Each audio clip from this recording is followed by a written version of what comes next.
He's a Grammy award-winning filmmaker, and Nick, of course, made 2 groundbreaking documentaries on Eileen Wuornos, which are my favorites. Well, it's a great pleasure to be here. Thanks, the LA Film Festival. It's one of those films where our best friends are our lawyers in getting the film out here. The person I speak to most every day. But I'd like to thank the BBC and Showtime for their support in making the film. And yeah.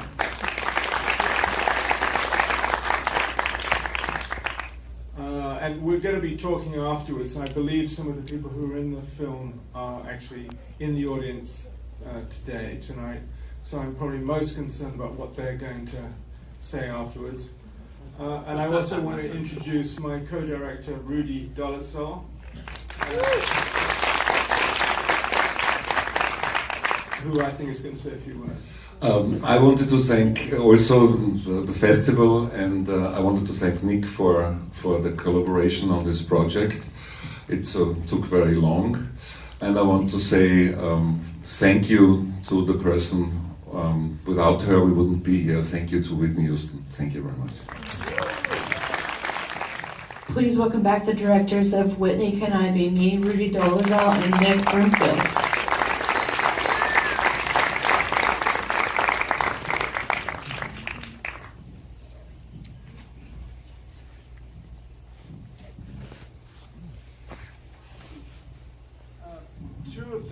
Two of the people who were in the film, Michael Baker, who was the musical director for about 14 years, and Patti Howard are both here. And I thought it would be fantastic if they came down and I'm so honored that they're here. Maybe get another chance.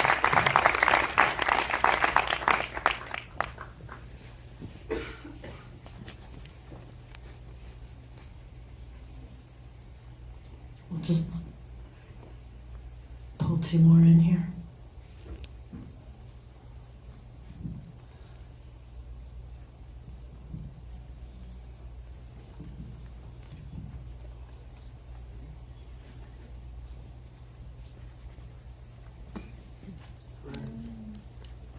Welcome.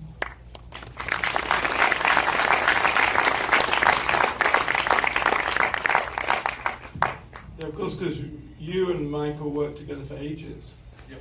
And you haven't seen each other for... Well, since some time, yeah.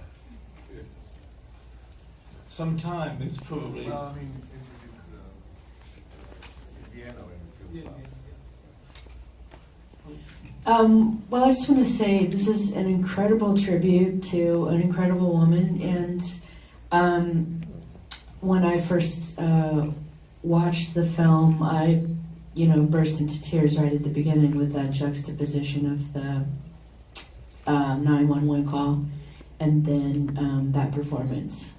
Because I think when she passed, all of us were thinking of her in a certain way, and then to see and have Father thought of her in that way since she passed, and then to watch this footage and remember how incredible she was so devastating for me, and I had to turn the movie off and cry for a little while, and then turn it back on and get through the rest. Do you want to just start off by talking about, so what year did you start making the film, and was it one of you that initiated the project? Well, I guess I initiated it, and I met Rudi probably a year into making the film. I'd already started editing. I think Michael was one of the first interviews I did in Italy. We had the wonderful excuse of going to Italy.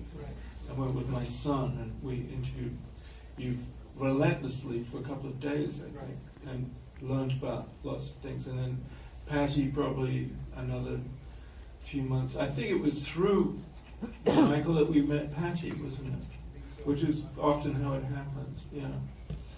But I didn't, to be honest, have a clue what I was doing when I got into the film. I didn't know what I was going to do. and I didn't know what I was going to think. And then when I started speaking to people, really like Michael and Patti, who so clearly loved Whitney so completely, and you can tell, you know, whether you're interviewing someone, whether they're putting it on, or, you know, I became more and more moved, and like you, I was cutting the film with someone called Mark Hoffman. You know, we're both very English, so we would both pretend we weren't at all choked up at the end of the film, but we would be kind of, eventually we said to each other, do you find yourself, you know, really teary at the end of the film? And you know, we'd seen it so many times, but of probably this and Eileen are the two films that have so really moved me, and very, you know, particularly, I mean, you all knew Whitney incredibly well. I never had the, you know, pleasure of meeting Whitney, but it was incredible just being so moved from meeting you and working in the editing room. So it was an amazing experience. I'm just so delighted you're here today. It's really wonderful. Thank you for coming. Thank you, and thank you so much for participating in this film. Your interviews were incredible. Thank you for your honesty. I'm just wondering, did you know when you set out to make the film that you would be interviewing people, saying things that would become so, I guess, controversial for her estate? Well, I never really even think that way. For me, making a film is like an incredible, I mean, to call it an adventure is to diminish it slightly, but it's just an amazing experience that you go through. And I went through this for 2 years, and you just try and follow the things that move you most. So you're not really thinking in terms of the estate, you're thinking in terms of this incredible person. And I guess my initial fear before I met Michael and Patti was so many of the films I watched were so critical of her. You know, they were so judgmental, particularly about the end part of her life, but about her relationship with Robin, her relationship with Bobby.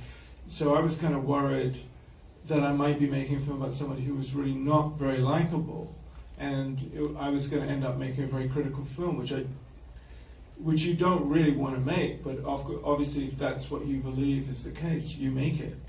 But and so I was, you know, delighted really when I started to understand more, you know. So it was just, yeah, and of course meeting Rudi too was, you know, that incredible footage of Rudi's, which I didn't know existed when I started the film, was like a treasure trove, and you know, I just think Rudi showed so intimately. Which footage in the movie is your footage, Rudi?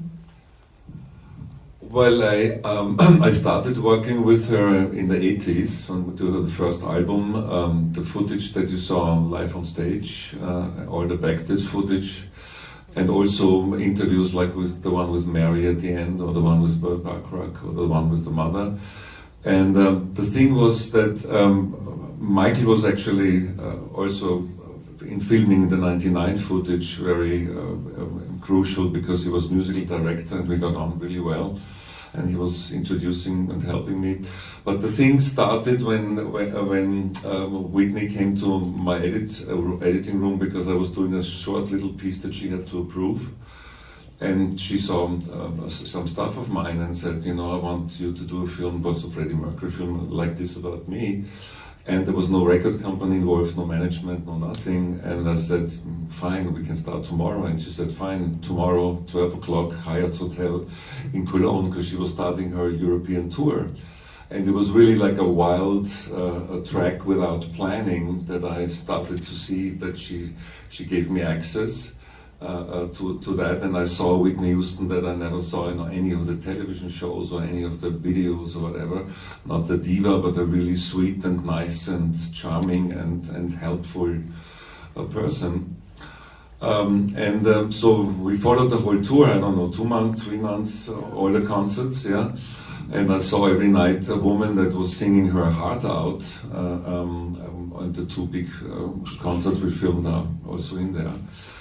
And you might ask yourself, why was this footage never released? And the reason being was that, she went home and was sent home from the Academy Awards. And the whole world was talking about Whitney Houston, the drug addict.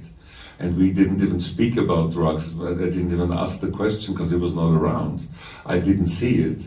I mean, you might have known things that I haven't seen or that even I was not allowed to go.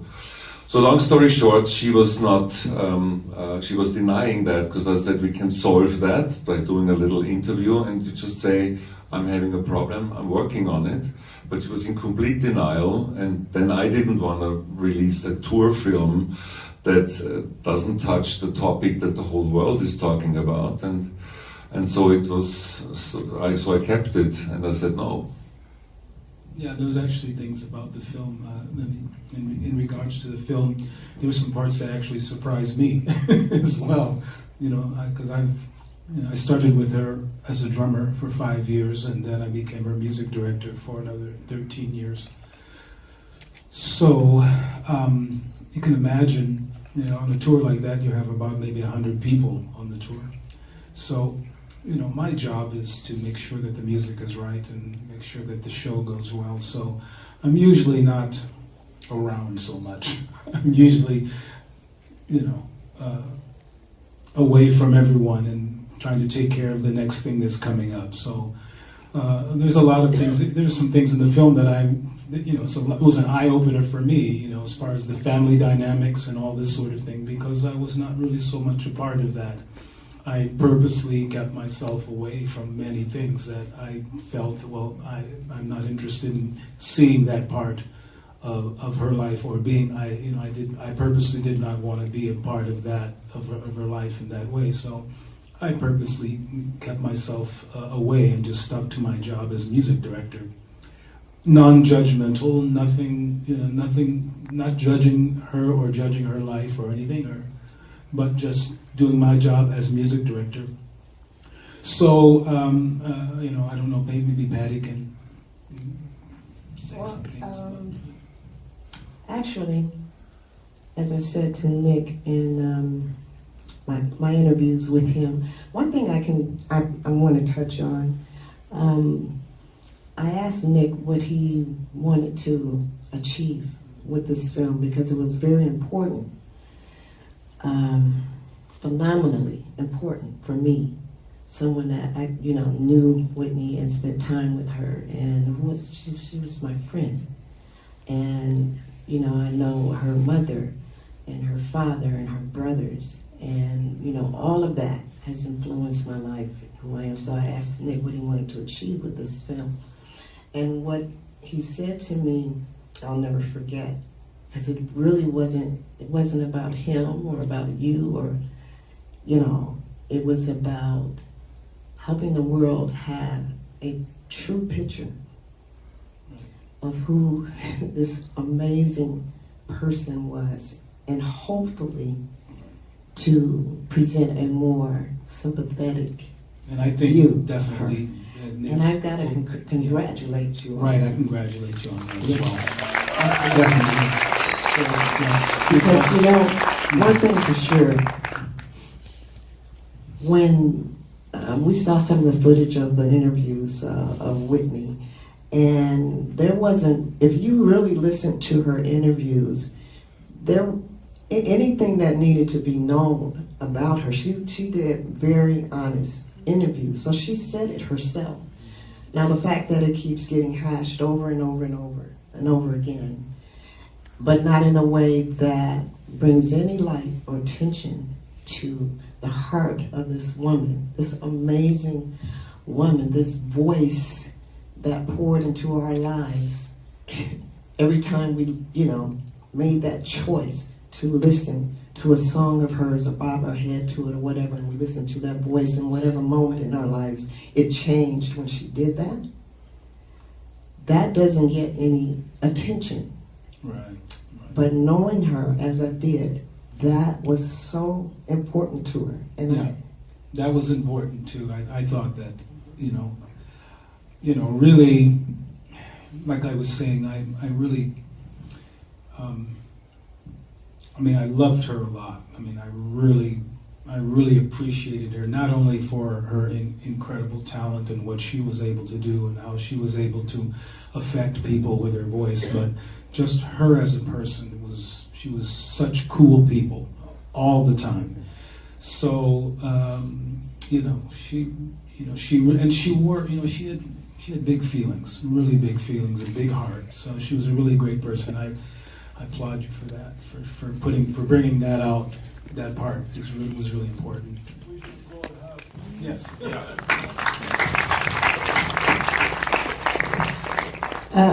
One of the quotes that's on the screen at the end from Bobby Brown saying that he thought if Robin had been allowed to be a part of her life, she could still be alive. Just wondering a few things about that. When he says that Robin wasn't allowed to be a part of her life, who is he talking about? Is he talking about himself? Yeah, I think he was talking about himself. I think one of the things that surprised me a lot was, Bobby Brown has always been so depicted as Mr. Evil. Anything that went wrong was kind of his doing. And the deeper I sort of looked at it all, it was a much more complicated story. Yes, he's certainly not a saint, but I think he's certainly very critical of himself and goes over things a lot. And I'm kind of amazed he's never come out and indicated that people got a lot of things wrong. Well, you told me a lot about, because you knew Bobby Brown incredibly well, so maybe you should talk a bit about that. Talk a bit about Bobby. Yeah, and their relationship, because I learned a lot from you. Yeah. I remember. Well, their relationship, pretty much what you saw. I think people keep looking for things that are there. I've always asked, why do you go on about the domestic abuse? I've been asked that so many times, and I said, well, there was a lot of kind of arguments going on. It wasn't just Bobby. It was a lot of. Well, okay. You're asking when someone asks me this question, or anything about Whitney and Bobby's relationship. See, for me, you would have to know me, and you'd have to know how I grew up. So they were the typical couple to me. There was nothing unusual in me knowing their backgrounds about their behavior, because a lot of it is, just in my culture and how I grew up. I saw this every day, or I saw, couples that get into it or whatever. They were just a couple down the street for me. But they were both, again, Bobby, is a person that had a huge heart, the same as Whitney did. They were not what everyone tries to make it out. This was just a bad fit. No, that's not true. And that was how he could be, very accepting of Robin too. Well, yeah. When you travel, when you're, I can't even imagine what it's like to be Whitney Houston or Bobby Brown, and all the responsibility that comes along with that. First of all, around the world, let alone just in your home and in your relationship with your spouse. Those two people, I can honestly say, they handled it based on, just like what you saw in the film, of what you learned about Bobby and Whitney. They handled it great for the time that they stayed together. And the reason they were able to stay together like that is because they loved each other. Whitney loved Bobby, and Bobby loves Whitney. And that's the strength of their marriage. And they both loved God. So there was a spiritual connection there that no one talks about that kept them together. And that's, that's where I am on it. That's what I can share with you. That is the truth and honesty. But you don't hear about those things. We don't hear about the achievements. We don't hear about the positive ways this woman, throughout her whole career, how she impacted culture, race, Christian music, just opened the door in so many areas. All we hear about is this other stuff. So if you ask me about Whitney, you're going to hear the stuff that nobody wants to talk about. If you ask me about Bobby, you're going to also hear about the good side of Bobby, because you guys already have heard everything else there is to know. What I gather from the movie is that the dynamic of Bobby, Robin, and Whitney was very complicated, and I'm just wondering if you sort of feel like it can be defined. Would it be something that we would now call a polyamorous relationship, or you didn't perceive it to be that way? Well, I saw it as complicated. Complicated, maybe hard to define exactly. I mean, it's been so interesting in a way, is, people always want definitive proof of everything, like the stained bedsheet or something, and what you're doing is making a portrait which I think is pretty clear and accurate, but people just want, I don't know what they want, they want definitive everything in a way, and you can't be definitive because things are so much, it's the complications that make them interesting anyway. So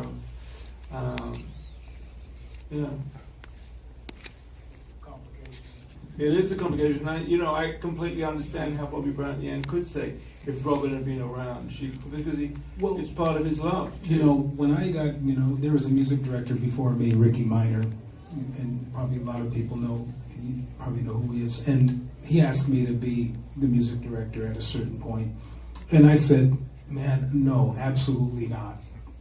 I said, you crazy, I don't want to be a music director and have to deal with them too. That was like, hey, okay, and after a lot of thought and everything and some kind of revelation, I took the job on to become music director. But I decided that I would not get involved in any part of their private life. I dealt with Whitney and let them be who they were. And I just saw two young people basically living their life on the road and just being crazy, And these are people who have lots of money and lots of access to things, so they're able to do and have fun in ways that we're not able to do that. So that's and that would also could make us people uncomfortable. It made me uncomfortable because I would say, hey, you're not following the rules, but they didn't have to follow the rules.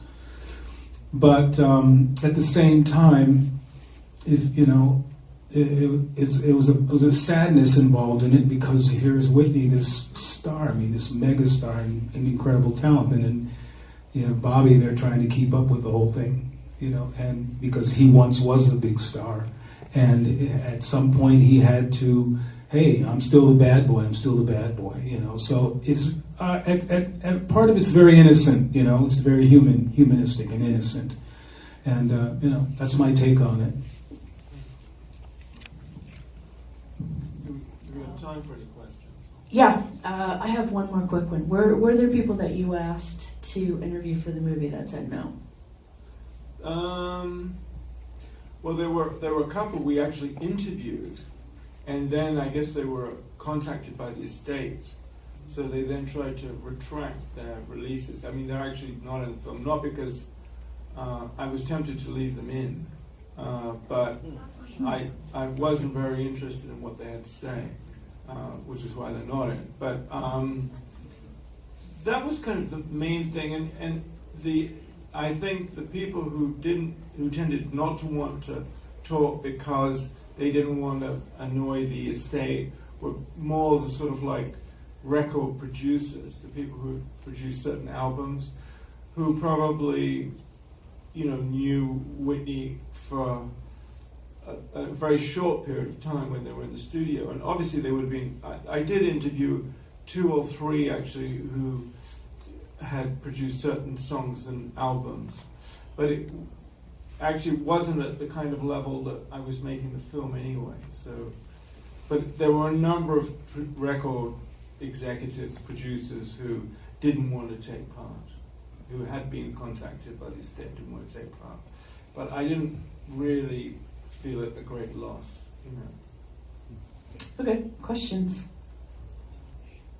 Yeah.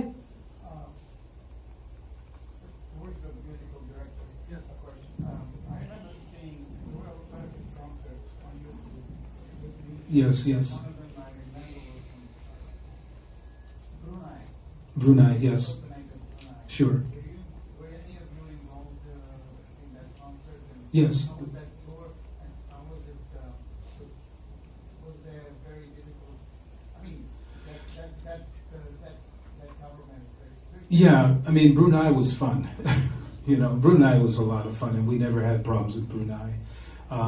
You know, the king, the Sultan of Brunei, he loved Whitney, and we actually had to do 2 concerts because you know, he had 2 wives, you know, and main families, and so we do, and actually, I mean, he brought in the whole tour.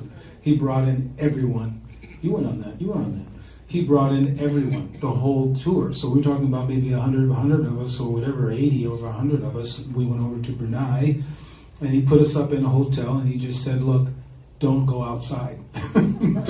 don't go to the clubs. Just, you know, we're a Muslim nation. Don't go to the clubs. Stay in the hotel. And the hotel was open 24 hours. Food, drinks, everything we wanted was right in the hotel. And then it was very clean. We did the hotel thing, then we went from the hotel, and then we played for a concert, a full-on stage, lights, camera, everything. There was 250 people in the audience.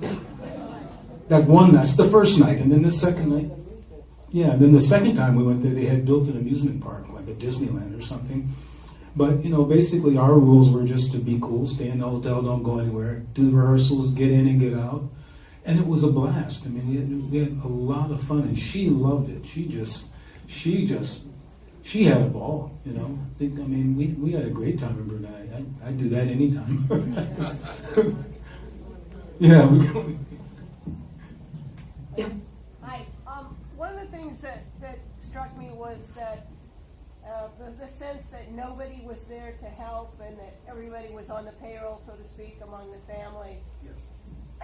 But in reading Sissy Houston's book and other things I've read, it did seem that Robin Crawford had tried to do intervention at least one time, and that maybe she wasn't quite as willing to overlook Whitney's behavior, or wasn't quite on the money train or the gravy train as some. Is that a correct assumption, that Robin was less willing? Robin was great.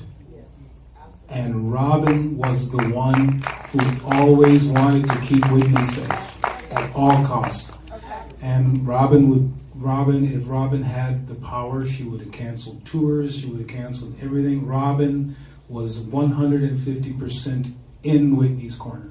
Okay. And I remember we were in LA I'm in LA right now, I forgot. Sorry, Nick, I'm sorry, by the way.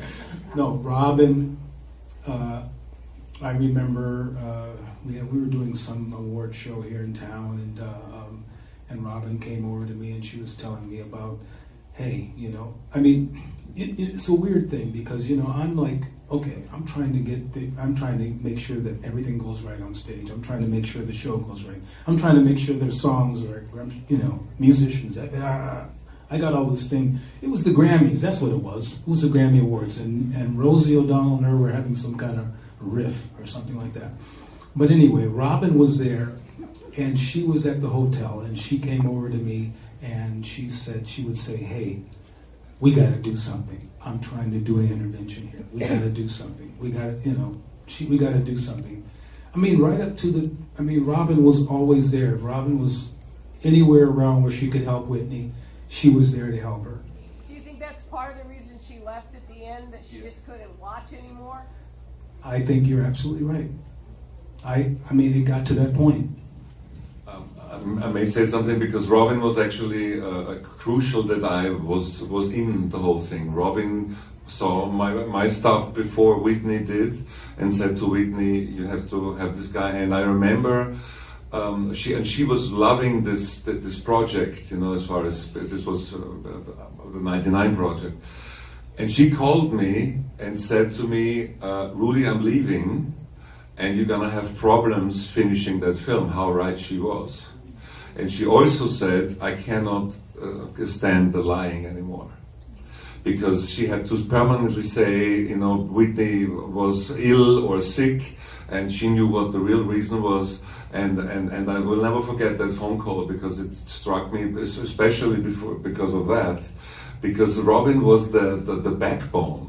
I mean, from the very first interview I did in the first album, it was always Robin. Everybody thought she's the manager because she was always in charge of everything, how she looks, or, you know, now it's too long, the interview.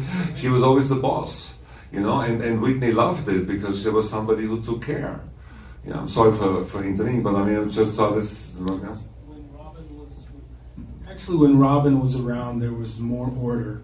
Oh, absolutely. There was a lot more order. Because, you know, you wouldn't mess with Robin. She could take you down.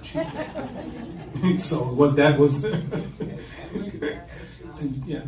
She was very creative. She was actually, remember, because I had to film Leipzig because at the beginning she was retraining the dancers. She was reshaping the stage for the filming. She was, you know, because she had an eye and good taste, and she was really.